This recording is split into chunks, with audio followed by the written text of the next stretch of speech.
Menteri Pendayagunaan Aparatur Negara dan Reformasi Birokrasi atau PAN-RB Abdullah Azwar Anas menegaskan kembali komitmen pemerintah dalam menjaga transparansi perekrutan calon pegawai negeri sipil atau CPNS di tahun 2024. Anas mengingatkan masyarakat agar tidak tergiur dengan janji-janji yang menawarkan bantuan bisa meloloskan seleksi CPNS.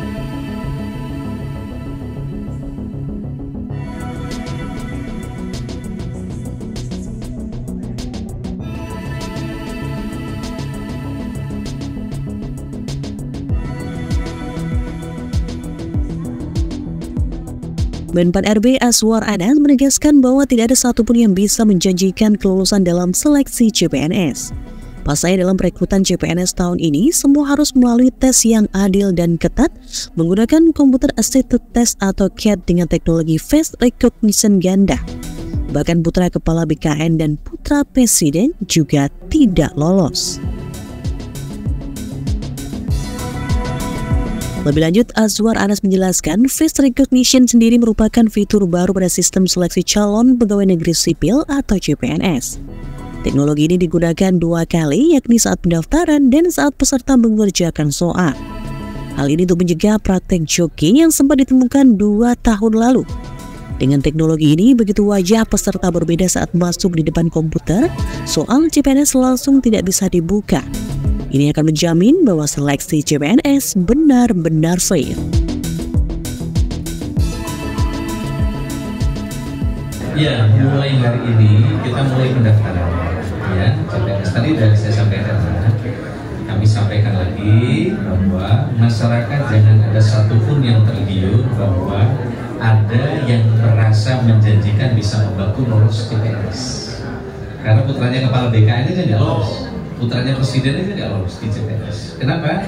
Karena CPNS ini tesnya menggunakan CAT dengan double face recognition. Saat daftar pakai face recognition, saat mengerjakan soal, karena kemarin 2 tahun lalu, setahun lalu kan ada yang jadi joki di 2 tempat, maka sekarang kita kasih face recognition ketika mengerjakan soal. Begitu masuk di depan komputer, wajahnya beda, soal langsung berhenti. Jadi amat sangat ketat, dan sekarang ini semua orang punya kesempatan yang sama. Orang Trenggalek, orang Jakarta kesempatan sama untuk menjadi jaksa, menjadi hakim, menjadi PNS dan lain-lain. Berapa formasi yang dibuka untuk tahun terakhir? Dari total 600.000 yang kita siapkan, kementerian lembaga ini tidak memanfaatkan semua. Ya, tidak lebih dari 250.000. Nah, formasi ini mudah-mudahan nanti bisa digunakan. Kenapa tidak digunakan? Karena banyak usulan kabupaten kota dan kementerian lembaga, justru formasi yang tidak kita izinkan. Apa itu? Formasi teknis. Jadi formasi yang diusulkan yang berpotensi didisrupsi oleh teknologi itu tidak kita izinkan, kecuali misalnya auditor dan lain-lain.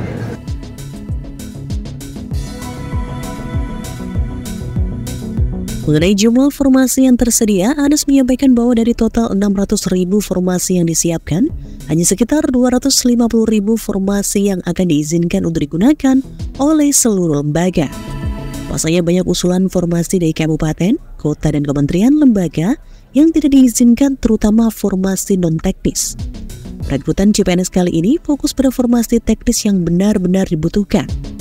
Anas juga menekankan bahwa kesempatan untuk menjadi CPNS terbuka sama bagi semua orang, tanpa memandang asal daerah. Karena seleksi CPNS ini murni berdasarkan kemampuan individu.